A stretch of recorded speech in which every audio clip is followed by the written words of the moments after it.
Israel के war zone से खबर आ रही है, इजराइल पर हिजबुल्लाह का भीषण रॉकेट प्रहार। आधी रात किरियत शेमोना पर 40 रॉकेट दागे।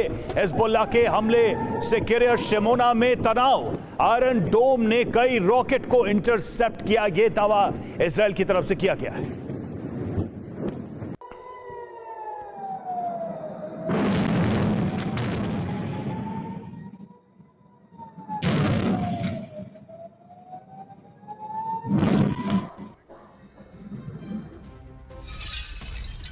और अगली अहम खबर आपको बता दें, हिजबुल्लाह के रॉकेट अटैक से बेरिया में आग लग गई है। लेबनान की तरफ से बेरिया पर 15 रॉकेट दागे गए। हिजबुल्लाह के रॉकेट अटैक से दहला पूरा इलाका।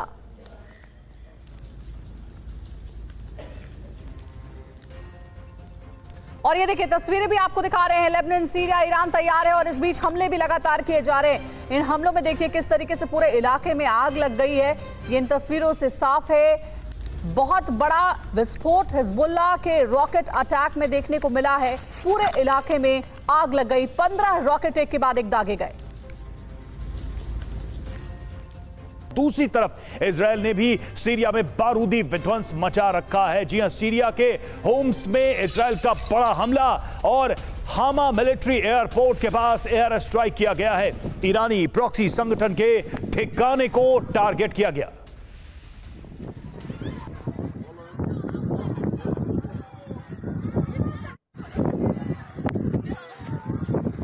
तो ये देखिए तस्वीरें जब इजराइल की तरफ से जवाबी हमला किया गया है। और ये जो तस्वीर आप देख रहे हैं, ये हामा मिलिट्री एयरपोर्ट के पास की तस्वीरें जहां पर एयर स्ट्राइक किया गया इजराइल की तरफ से। ईरानी प्रॉक्सी संगठन के ठिकानों को टारगेट किया गया, ये दावा किया गया है इजराइल की तरफ से। तो ये इजराइल की तरफ से सीरिया के होम्स में बड़ा हमला किया गया है। एक और अहम खबर है, ग्रीस के टैंकर जहाज पर हूती का बड़ा अटैक हुआ है। हमले के बाद जहाज पर सवार 25 क्रू मेंबर रेस्क्यू किए गए हैं। टैंकर जहाज में क्रूड ऑयल को इराक से ग्रीस ले जा रहे थे।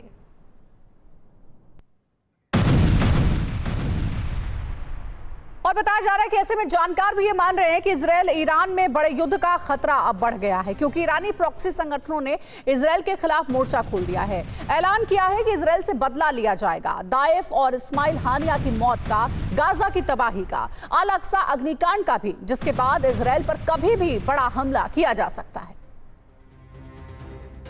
और अब अरब का युद्ध की आग में जलना तय माना जा रहा है। ईरान से खबर आ रही है, जी हां, कोई काउंटडाउन नहीं, अब सीधे हमला करेगा ईरान, ये संकेत नजर आ रहे हैं। देखिए, तबरीज एयरबेस पर हलचल बेहद तेज है और हमादान एयरबेस पर मिसाइलें और फाइटर जेट को तैयार कर दिया गया है। वहीं वहदाती एयरबेस पर सेना की बड़ी मूवमेंट नजर आ रही है और पश्चिमी ईरान में सभी एयरबेस और मिलिट्री बेस अलर्ट मोड में है। वहीं आईआरजीसी के सभी कमांडर्स हरकत पर नजर बनाए हुए हैं। एयर डिफेंस सिस्टम को एक्टिवेट भी कर दिया गया है। और अब आगे खबर है रूस और यूक्रेन की अदावत से जुड़ी हुई, जिसमें पिछले 24 घंटे में जंग की आग और भड़क उठी है। रूस के रोस्तोव में जलते ऑयल डिपो पर फिर से ड्रोन अटैक किया गया है। यूक्रेन ने रोस्तोव के प्रोलेतर्स्क में तेल डिपो पर हमला किया है। ड्रोन हमले के बाद तेल डिपो की आग और भड़की। ऑयल डिपो की आग शहर तक फैलने से लोग सहमे हुए हैं। और तस्वीरें आप देख सकते हैं कैसे धधक कर आग लगी हुई है। बताया जा रहा है कि एक ऑयल डिपो था जिस पर यह बड़ा अटैक किया गया और आसपास जो लोग रहने वाले हैं उनके बीच दहशत भी फैल गई है। आग शहर तक अब फैलने लगी है। देख सकते हैं आप लोग कैसे खड़े होकर देख रहे हैं, चारों तरफ आग ही आग और धुआं ही धुआं नजर आ रहा है। ये बड़ा अटैक ऑयल डिपो के ऊपर किया गया।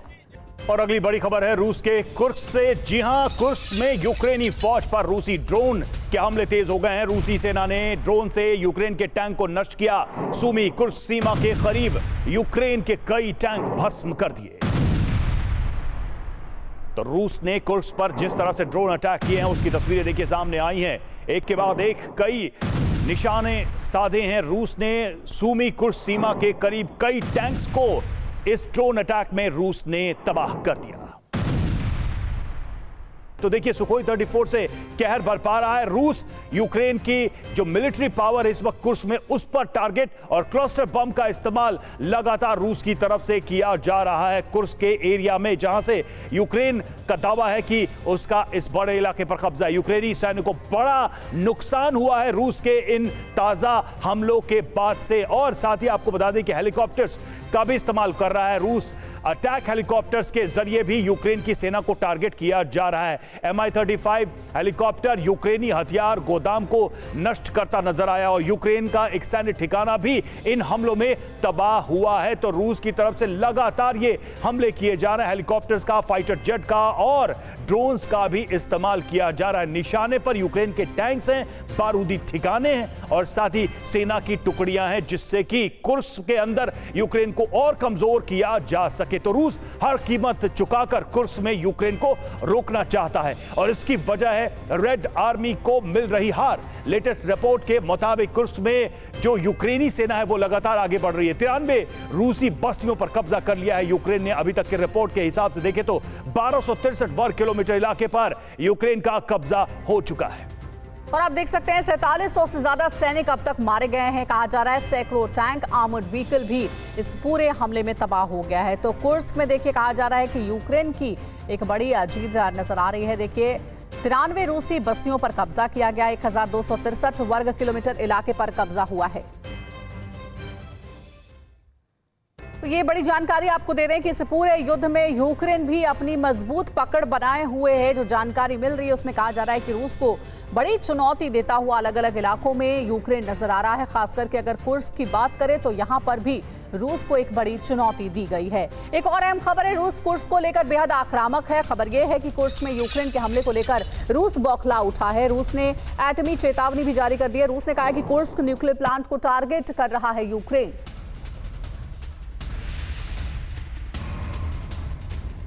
तो रूस लगातार दावा कर रहा है कि यूक्रेन कुर्स्क प्लांट को टारगेट कर रहा है। ऐसे में किसी भी वक्त कुछ भी हो सकता है। एक चिंगारी महातबाही ला सकती है और रूसी सेना को प्लांट के पास ड्रोन के टुकड़े मिले हैं और रेडिएशन के डर की वजह से रूस ने इंटरनेशनल एटॉमिक एनर्जी एजेंसी से मदद मांगी है। अगले हफ्ते एक स्पेशल टीम कुर्स्क आकर पावर प्लांट की जांच करने वाली है। अगर पुतिन का दावा सही साबित हुआ तो रूस, यूक्रेन समेत यूरोप तक न्यूक्लियर रेडिएशन से तबाही आ सकती है। यह डर रूस ने पहले ही जताया और यही वजह है कि यूएई की टीम यहां पर आएगी और साथ ही आईएईए की टीम आएगी और साथ ही इस बात की जांच करेगी कि वाकई में जो रेडिएशन को लेकर रूस की चिंताएं हैं वो कितनी सही।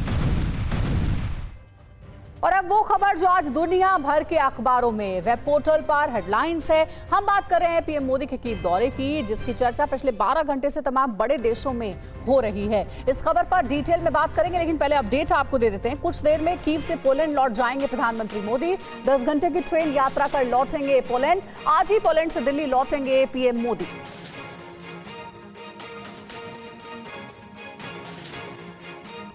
तो देखिए आज पोलैंड से दिल्ली वापस आ जाएंगे, स्वदेश वापसी होगी आज प्रधानमंत्री नरेंद्र मोदी की। लेकिन ये जो तस्वीर आप देख रहे हैं वो बेहद अहम है। प्रधानमंत्री नरेंद्र मोदी की यूक्रेन के राष्ट्रपति ज़ेलेंस्की से मुलाकात और एक बार फिर से भारत ने अपना रुख स्पष्ट किया है। ज़ेलेंस्की से जब बातचीत हो रही थी तो उस दौरान प्रधानमंत्री नरेंद्र मोदी ने कहा कि युद्ध से समस्या का समाधान नहीं निकल सकता है, बातचीत से ही इस पूरी समस्या का समाधान होगा। ये युद्ध फौरन रोक देना चाहिए। तो देखिए यही वो बातचीत के दौरान की तस्वीर आपको दिखा रहे हैं और फिलहाल यही वो ट्रेन है जिससे पोलैंड वापस आएंगे कीव से प्रधानमंत्री नरेंद्र मोदी।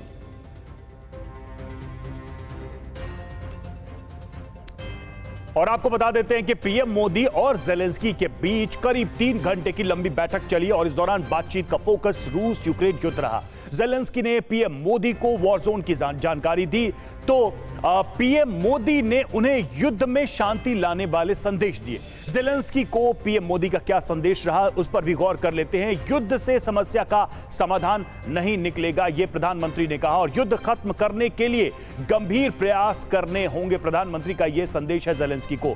बातचीत, कूटनीति से ही शांति का रास्ता निकलेगा, यह भी प्रधानमंत्री ने मैसेज दिया। और रूस यूक्रेन बिना समय गंवाए बातचीत शुरू करें, प्रधानमंत्री ने दोनों देशों को एक तरीके से एड्रेस किया अपने इस मैसेज में। भारत शांति के प्रयासों में सक्रिय भूमिका निभाएगा, यह भारत की तरफ से आश्वासन दिया गया है ज़ेलेंस्की को। कुछ समय पहले समरकंद में जब राष्ट्रपति 2 years ago in Samarkand when I had met President Putin, I had told him, looking into his eye in front of the media, that this is not the era of war. समय नहीं है। मैं पिछले दिनों Russia की मुलाकात के लिए गया था, वहां भी मैंने साफ साफ शब्दों में अपनी बात कही है कि किसी भी And last month as well, when I visited Russia to meet President Putin, I told him very clearly that problems cannot be resolved on the समाधान का battlefield. रास्ता बातचीत से ही निकल। और इसके बाद जेलेंस्की ने क्या कहा वो भी हम आपको सुनाते हैं। जेलेंस्की की तरफ से क्या कहा गया इस बैठक में, इस मुलाकात में। तो रूस से बातचीत की सभी शर्तें बताई जेलेंस्की ने कि बातचीत के लिए क्या कंडीशंस हैं, शांति लाने वाले सभी विकल्प बताए, ग्लोबल पीस समिट में बड़ी भूमिका निभाने की अपील भी की है जेलेंस्की ने। India will play this role.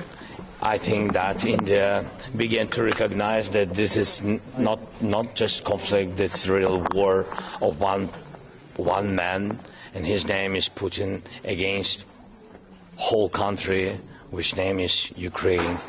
And you're a big country, you have big influence, and you can stop Putin. और वहीं पीएम मोदी की कीव यात्रा के केंद्र में शांति है और ये बात यूक्रेन भी जानता है कि पीएम मोदी जब भी पुतिन या जेलेंस्की से मिले हैं, सामने यही बात रखी है कि रक्त बहाने से समस्या का समाधान नहीं निकलेगा। युद्ध को लेकर भारत का स्टैंड शुरू से यही रहा है और भारत की इस युद्ध नीति को खुद जेलेंस्की ने भी दिल से महसूस किया है। और साथ ही आपको ये भी बता दें कि अगस्त खत्म होने के गिनती के 6 दिन बचे हैं, लेकिन देश में बाढ़ और बारिश का कहर थम नहीं रहा है। ये बहुत जरूरी खबर है। बाढ़ बारिश से पूरे देश में हाहाकार जारी है। देखिए तस्वीरें आपको दिखा रहे हैं अलग अलग शहरों की। मध्य प्रदेश की बात करें, उत्तराखंड की, राजस्थान एक बार फिर से बाढ़ बारिश से त्रस्त हो गया है। तस्वीरों से साफ है कि पहाड़ से लेकर मैदान तक कुदरत का कहर जारी है। तबाही की ऐसी तस्वीरें विदेशों से भी आई है। हम आपको बांग्लादेश, सऊदी अरब और मलेशिया की भी तस्वीरें दिखा रहे हैं। यहाँ हर तरफ पानी ही पानी है, सड़कें जलमग्न हैं, शहर समंदर बन गया है।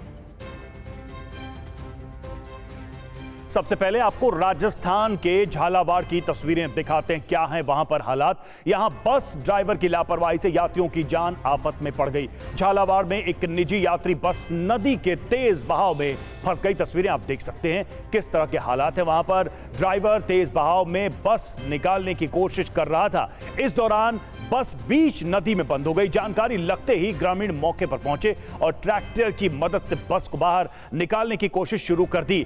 कड़ी मशक्कत के बाद बस को बाहर निकाला गया। इस दौरान बस में बैठे सवारियों की जान सांसत में अटकी रही।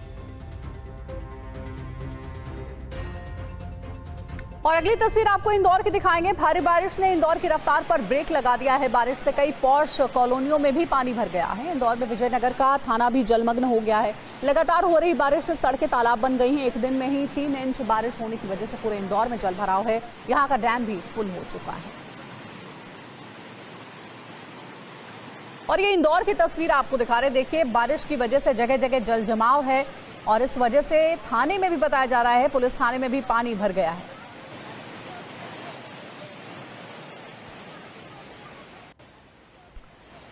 और लगातार हो रही बारिश की वजह से गंगा नदी उफान पर है। ऋषिकेश में गंगा का जलस्तर खतरे के निशान से ऊपर पहुंच चुका है। ऋषिकेश प्रशासन ने लोगों से सतर्क रहने की अपील की है। निचले इलाकों में बसे लोगों से ऊपरी इलाकों में पहुंचने की अपील की है और साथ ही एनडीआरएफ और एसडीआरएफ को अलर्ट पर रखा गया। मौसम विभाग ने आने वाले दिनों में पहाड़ों में बारिश का ऑरेंज और रेड अलर्ट जारी किया है। ऐसे में गंगा में भी पानी का स्तर और बढ़ने की चेतावनी जारी की गई।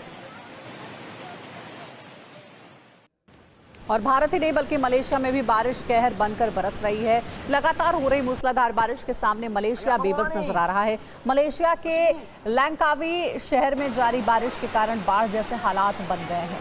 देखिए सड़कों पर भरे पानी में जो कार है वो तैरती हुई नजर आ रही है। मलेशिया के हार्बर पार्क इलाके में पानी भर जाने के बाद कारें डूब गई हैं। ऐसे ही हाल मलेशिया के वर्ल्ड ट्रेड सेंटर के बाहर भी दिखा। यहाँ पानी भर जाने के बाद कारें पानी में डूबी नजर आई।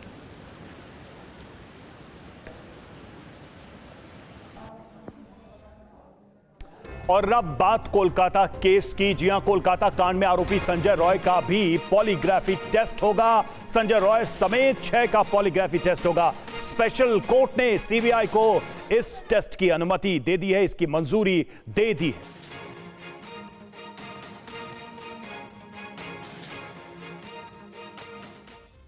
और कोलकाता केस में सीबीआई ने जांच का दायरा बढ़ा दिया है। सीबीआई इस केस से जुड़े हर शख्स से पूछताछ कर रही है। सीबीआई अब महिला डॉक्टर के साथ रेप और हत्या के आरोपी संजय रॉय समेत 6 लोगों का पॉलीग्राफ टेस्ट करेगी। कॉलेज के पूर्व प्रिंसिपल संदीप घोष के अलावा पीड़ित डॉक्टर के साथ 8 अगस्त की रात डिनर करने वाले 4 डॉक्टर्स का भी पॉलीग्राफ टेस्ट होगा। मुख्य आरोपी संजय रॉय को कोर्ट ने 14 दिन की न्यायिक हिरासत में भेज दिया है। कोर्ट में सुनवाई के दौरान ही संजय पॉलीग्राफी टेस्ट के लिए भी तैयार हो गया था। सीबीआई ने अदालत से टेस्ट कराने की मांग की थी। कलकत्ता हाईकोर्ट ने आरजीकर अस्पताल में वित्तीय अनियमितताओं की जांच भी सीबीआई को सौंप दी है। कोर्ट ने यह फैसला अस्पताल के पूर्व उपाधीक्षक अख्तर अली की याचिका पर सुनवाई के बाद लिया था और इस मामले में सीबीआई को जांच से संबंधित प्रगति रिपोर्ट 3 महीने में पेश करने को कहा गया।